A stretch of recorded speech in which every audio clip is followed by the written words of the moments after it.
Hello YouTube and welcome to another Gridmaster guide. This guide today is going to be on completing the Chambers of Xeric completely solo in Gridmaster for those of you who don't have any friends to complete it with.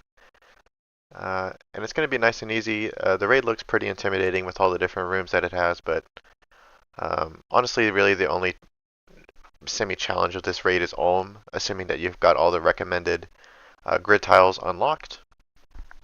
So don't worry too much about the difficulty of this grid tile. You're going to be able to get it pretty easily. So as far as what I recommend before you step into Chambers, you should definitely have a T-bow from doing the TOA raid first. It's doable without a T-bow. You could do it with the Drygore blowpipe, but I think that if you can get the T-bow, make it way easier. I would only do it with a blowpipe if somehow you did TOA and you messed up and you got a different mega rare. Then definitely want Khopesh. The Specialist Relic is nice if you can get it for the like infinite spec from Colosseum, but not required by any means. You want tier 6 combat masteries, Last Stand from Yama. The Sunlight Bracers are really good from this entire row. I would definitely get those before coming here. Corrupted Shark, Bottomless Brew, goes without saying. And if you can get it, the damage boost from Emperor Ring is really nice. This column is not too hard, but the Colosseum may pose a bit of a challenge, so you don't need to do that necessarily first. As far as gear to bring with you, of course, as I said, T-bow for range, Khopesh for melee, for magic. If you don't have anything else, I would bring Earth spells. That's primarily what you're going to be using on Ulm. He has a 50% Earth weakness. And if you can, I would also bring an Ancient Staff for autocasting Barrage. There is a mechanic on Ulm where you may find it useful to have a water spell with you, or an ice spell. So go ahead and bring Ancient Staff and Barrage runes for that as well. And then in your inventory, you'll want a Super Combat, Ranging Potion, Stark, Restore, Brew, Anti-Poison. Pretty much all the standard stuff. Just make sure that you do have an anti-poison because there are a couple places where that will be useful. Everything else that you might need, like there's times where you'll need to like chop a tree or use a pickaxe. That can all be found inside the raid. So that's pretty much it for the prerequisites. Now, starting out, what you're going to want to do is you're going to want to go over to these boards to the west and create a party. You have to kind of set up like a chat channel. It'll kind of tell you what you have to do, but just click on the party board, and eventually you get to the screen. Just make sure that everything is set to 0. Make sure challenge mode is unchecked, and for the map layout, make sure it says small. I know that mine says full right here. That's just because it's going to guarantee I get all the rooms, so I can show you guys how to do every room that you can get. In a small raid, you're only going to get like a smaller number of rooms. And that'll make it quicker to complete the raid. So make sure you do that. You're not going to need any tile markers for this. You're going to see that I do have a bunch of tile markers throughout the raid, but just know that they're completely unnecessary. And in fact, if I could delete them, I would, because they kind of just get in the way. But I'm too lazy to remember which plugin gives me those tiles. So don't worry about those either.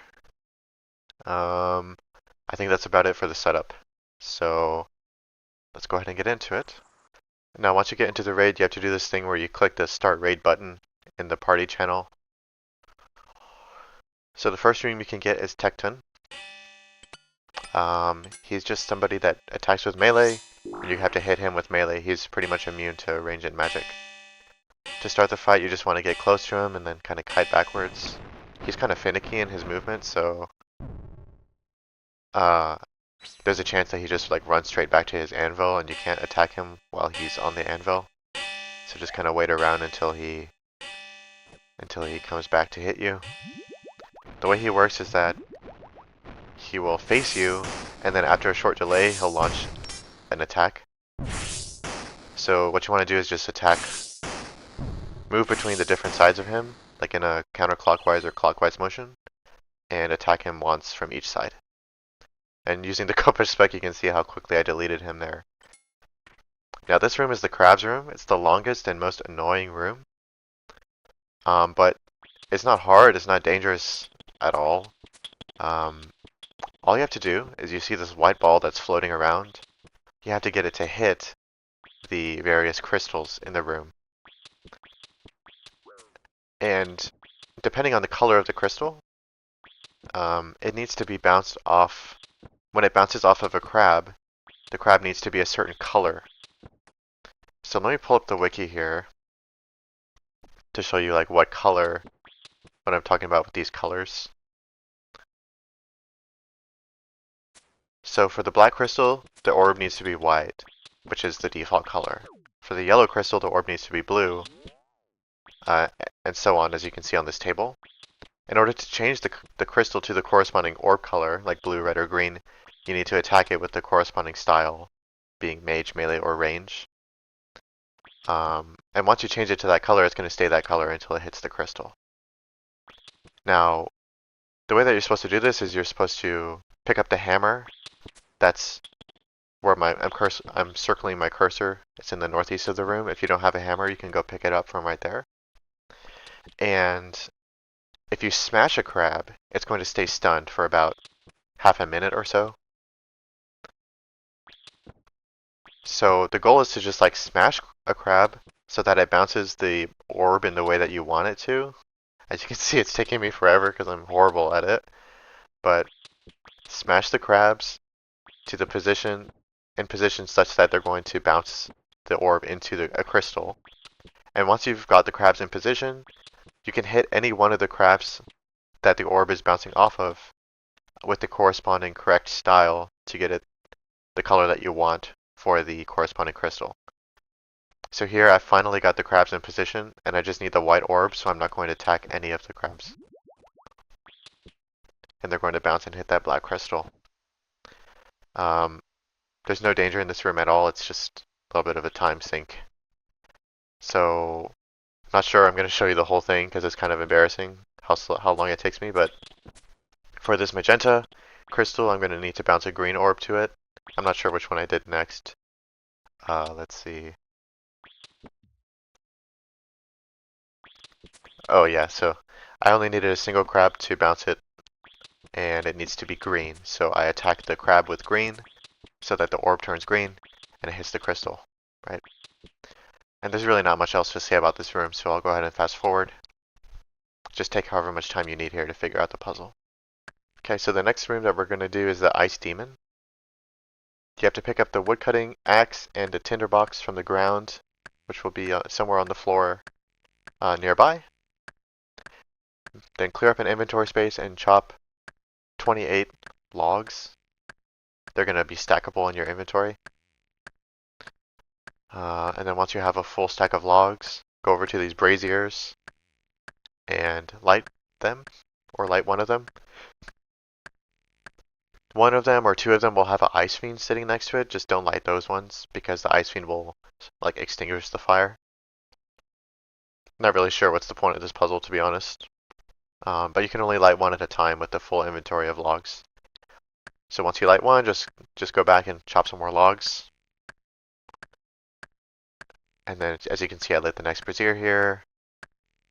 And as the braziers are lit, the Ice Demon's sort of shield is going to be dissipating. Now, once his shield is fully dissipated, he's going to become active in the middle of the room. Just pray range, and he's going to throw these boulders at you. If you want to avoid all damage, you can walk 2 tiles in between attacks, and you won't get hit by that boulder. But as you can see, they don't do that much damage, so you could just tank it if you want to. That's it for the Ice Demon. Now, the next room that I got was the Lizardman Shamans.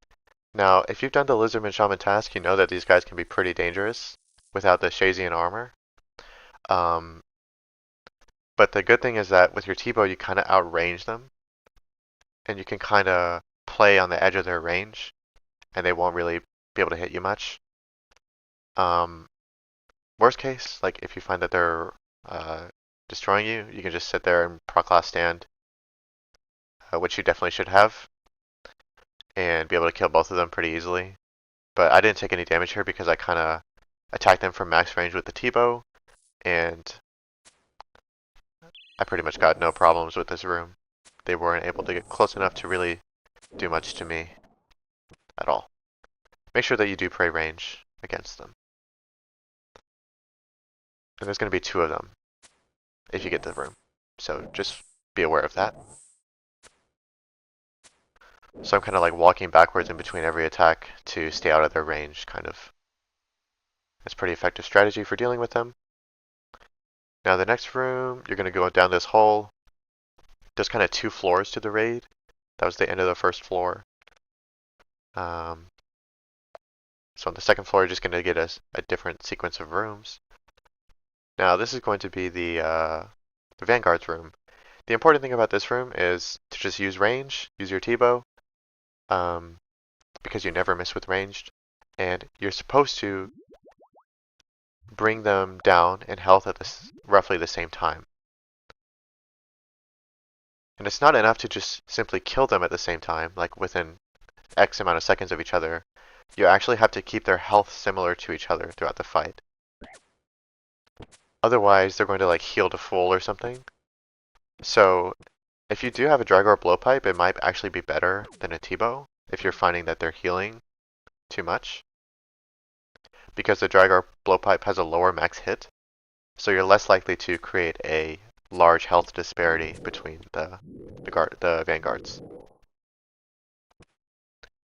And that's pretty much it for the room. They don't do much damage to you, just run around and dodge whatever they're throwing at you. Next is the Thieving room. All you have to do is open chests until you get like 28 grubs. There's not much to talk about here. And then you're going to fill this trough in the north of the room next to this strange creature. You're going to need a little bit more than 28, so once you deposit your first inventory, go and grab about 10 to 15 more, and that should be good enough. You're going to get more grubs depending on your thieving level, so having a higher thieving level is helpful, but it's not worth it to grind out 10 thieving levels for a speed increase of 10 seconds, obviously, so just do the room normally, don't worry about thieving too much. And once he's finished his eating, then he's gonna move out of the way and let you pass. The next room is going to be Vespula. She's pretty easy, just pray range and attack her with range. She can poison you. Once she gets to 20% health, she's going to fall on the ground. And this was the first time I ever saw this room, so I didn't know what to do. I tried to kill her, but I didn't realize that you can't actually kill her. All you have to do is you have to kill this portal. But you can't really attack the portal until she's downed. Otherwise, she's going to do like huge damage to you or something like that. But I believe it can be brute force if you want to try it, but I didn't want to risk it. So just down the bug and then kill the portal. It's possible if you like wait too long that she kind of resurrects those little ads. Like you can see these little bugs that she's like trying to revive across the room. If she wakes one of them up, just kill them. It's pretty straightforward. And be aware that they can poison you too. Now the next room is going to be the Tightrope. Pretty brain dead room. Just kill the stuff on the platforms before you cross the Tightrope. And pray mage for the majors, pray range for the rangers. But they don't really do any damage, so I'm not really sure what the point of this room is, to be honest. But anyway, once you kill them, cross the Tightrope, and there's a little crystal that you have to grab.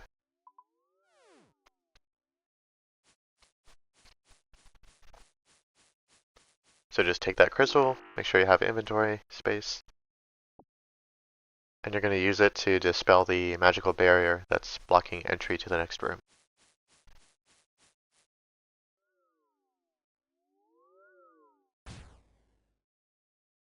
Okay. Then going to the next floor. There's going to be a bunch of resource rooms like along the way. Just ignore them. And you can also ignore all the stuff that's dropped by all the bosses. You don't need any of it. Now this room is kind of fun. It's the Guardian's room. There's going to be a pickaxe on the ground. Make sure you pick it up. And then pray melee, pray piety, and just click back and forth between the Guardian and 2 tiles behind you. They're going to keep throwing projectiles at you, and if you do this walk, it's called the Wook's Walk, they're never going to hit you. So just click back, attack, click back, attack, click back, attack. And the pickaxe is like 2 tick, so with the tier 6 combat mastery, so you'll never take damage this way. Similar to if you've ever done Vorkath, attacking him during the acid phase. You could choose to just tank it, pray melee, but that's up to you. Now this room, his name is Vasa Nistirio. Just be aware that at the very beginning of the fight, you're going to take about 90% of your health and damage. So don't panic. Just it's kind of scripted. He's going to stun you and then do all your health and damage. Just when that attack is over, just heal up. Click your shark a couple times. He doesn't really have any incoming damage after that. Well, he does, but it's very steady and not huge hits. You'll be hitting for like 7s and 8s frequently. He'll hit you frequently for 7 or 8, but he won't deal any huge hits to you after that first initial hit. So he's gonna stun you. You can't do anything. Then you're gonna take like 100 damage. I panicked because this was my first time here, but it's my fault for not reading the wiki. And then switch to melee gear, whatever melee you have. Doesn't need to be a scythe, just use your Khopesh and kill the crystal that he runs to because he's trying to heal off of it. And then you can choose to switch to range and hit him, like with T-Bow. I think range is pretty good against him. But I chose to just melee him. And your goal is to just kill him as he's walking between crystals. Don't attack him as he's like actively siphoning that first crystal because I believe he's immune to all damage. Okay. Oh, okay, so this room is the Skeletal Mystics. Just kill them. They literally don't do anything. I wonder what these rooms do in the normal raid because, like, you know, outside of Gridmaster. Because a lot of these rooms just seem completely pointless. You literally just kill them and move on. Anyways, next room is going to be Muttadiles. There are going to be 2 little crocodiles in this room. And there's going to be a woodcutting axe on the ground near the entrance that you should pick up. I couldn't find it, so this is kind of weird, but it's actually like right at the entrance of the room. I didn't see the axe because the crocodile was standing on top of it. So just grab the axe, go chop this tree. The reason we're chopping the tree is because if you don't chop it and you like just attack the baby Muttadile, he's going to start healing every time you get him low. You might be able to just damage him through it in Gridmaster, but this is the proper way to do it. So once you finish chopping the tree, then you can go ahead and attack the baby Muttadile. I would just pray mage in this room, because the big mama Muttadile is going to throw mage attacks at you that are pretty accurate, so I would just pray mage. Once you kill the baby, his mom's going to get mad, she's going to come out, and then you're going to kill her. If she gets really close to you, then you can pray melee, but as you can see, that didn't end up happening, so yeah. Okay, I think that's it for the puzzle rooms. Again, these resource rooms, like there's plants and stuff that you can click on, but we're not gonna, they don't matter for Gridmaster because you already have infinite potions. There's also like bank chests everywhere. I don't really know how they work. They don't matter either. Okay, now for Ohm, I know the room looks really scary because I have all these tile markers in there and such. I accidentally downloaded a bunch of like tile markers and I don't know how to get rid of them, just don't worry about them. They don't mean anything at all. I mean, you don't have to do you guys may have heard of the 3-0 method or the 4-1 or the 69 or whatever it's called that people use to solo Olm in normal mode. But we don't care about any of that. We're just gonna hit him and move while attacking. The important thing is just whenever he deactivates your prayer, just put it back up, pray range. He will deactivate your prayer frequently. So just make sure you're always keeping your prayers active and hit the left hand, kill the left hand and then kill the right hand. And always move while you're attacking. The left hand, you have to kill it with magic. The right hand, you have to kill it with melee. I'm using a shadow because I have a shadow, but a earth spell is his weakness, and using that is perfectly fine. Now, I'm just going to pause it here. Olm has 3 phases, and he has a bunch of mechanics, but mostly for the purposes of Gridmaster, it just boils down to if he starts doing a mechanic and you start taking damage, just keep moving, don't stand still, and just heal. For this particular attack that he's doing right now, he's in his poison phase. The 3 phases are random, and in each phase he has like 2 phase-specific attacks.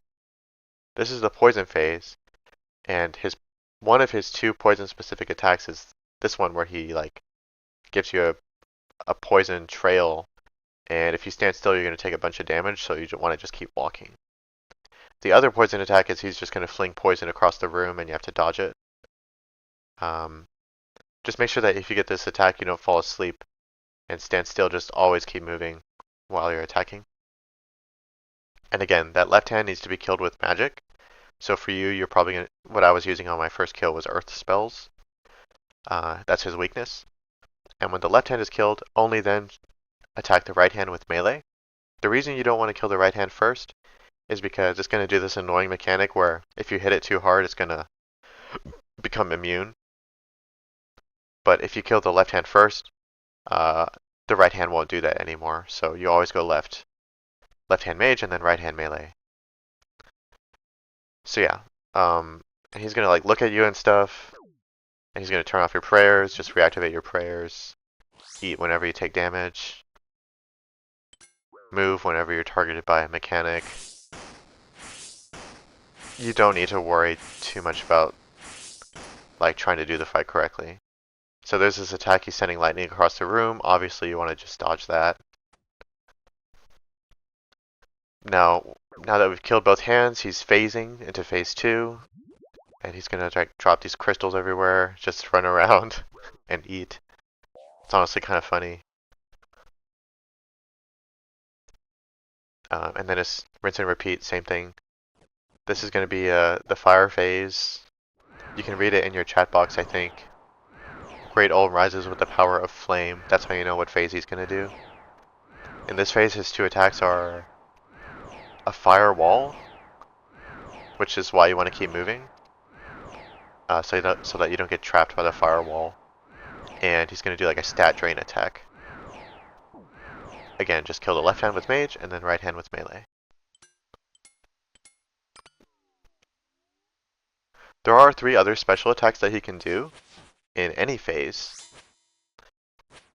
One of them is just like a crystal falling from the sky attack, like this. Not falling from the sky, but they'll appear under you. That's why you want to keep moving, so that you don't get hit by that. The other special is the lightning, which you see come on the screen right now. The last special is like a swap attack where he's going to spawn a portal in the room, and you have to run to the portal, or else you take 40 damage. I think I kind of just chose to ignore it and just eat a shark instead, because sometimes it can spawn really far away, and it was just annoying to get to. So those 3 special attacks, the crystals, the lightning, and the portal, can happen in any of the 3 phases. Now, he's in his 3rd phase. I believe this is the crystal phase.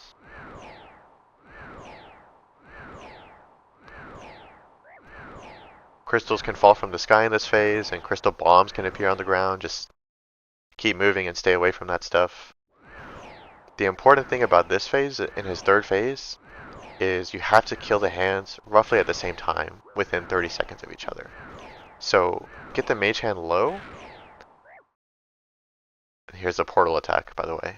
I took 18 damage because I didn't get to it in time. Get the mage hand low, but don't kill it, because you have to kill them within 30 seconds of each other. And I think this is a little annoying because of that mechanic I talked about with the right hand, where if you hit it too hard, it's gonna become invulnerable or something, but gotta do what you gotta do, I guess. Just keep running around, avoid the stuff, reactivate your prayers if you can remember. Looks like I forgot to do that here. Doesn't really matter that much, to be honest. Forgot about the portal, doesn't even matter. Okay, I'm healing him for some reason.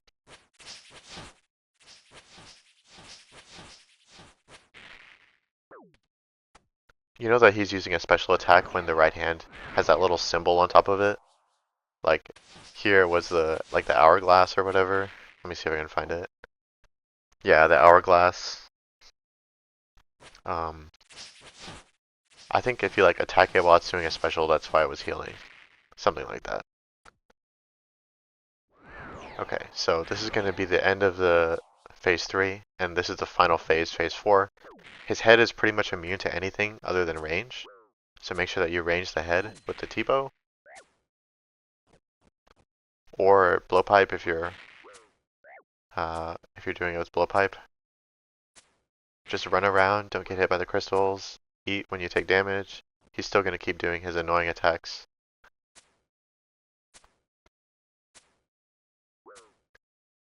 And yeah, that's about it. So there's one more thing I wanted to show during the fire phase, like his wall. Basically, the fire attack I'm looking for is where he's going to summon like a wall of fire and try and trap you. If you get trapped, like that, see this wall right here? You can get trapped if you're standing still. And if you do nothing, you're going to take 60 damage at the end of it. What you can do is you can swap to your Ancient Staff, auto-cast a barrage spell at the fire, and walk out of it, and that'll negate the damage. That's one of the harder hitting attacks. That's the only reason why I wanted to look for that. But if you're constantly moving like I am in this kill, you're never really going to take too much damage at once. The only way you can take a bunch of damage and get comboed out is if you stand still, for example, and you take the fire attack or the poison attack, and you just stand on a bad tile. But yeah, I mean, as you can see, it's really not that scary of a boss. Just don't worry too much about the mechanics, ironically, and keep moving and eat. Just make sure that you are using mage for the left hand, melee on the right hand, and then when it's time to kill the head, swap to your T-bow or blowpipe. And yeah, that's it. Just to reiterate, oh yeah, I got another purple. The purple weight is really, really high, so you shouldn't have to do more than 1 or 2 raids here. Good luck on getting your purple, and let me know if you guys want to see any more guides. If this one was helpful to you, make sure to leave a like, comment, subscribe. We got 2 weeks left in this Gridmaster, so plenty of time to still get all that stuff, all those rewards on the grid. If you need help with any other tasks, let me know which ones you'd like to see next.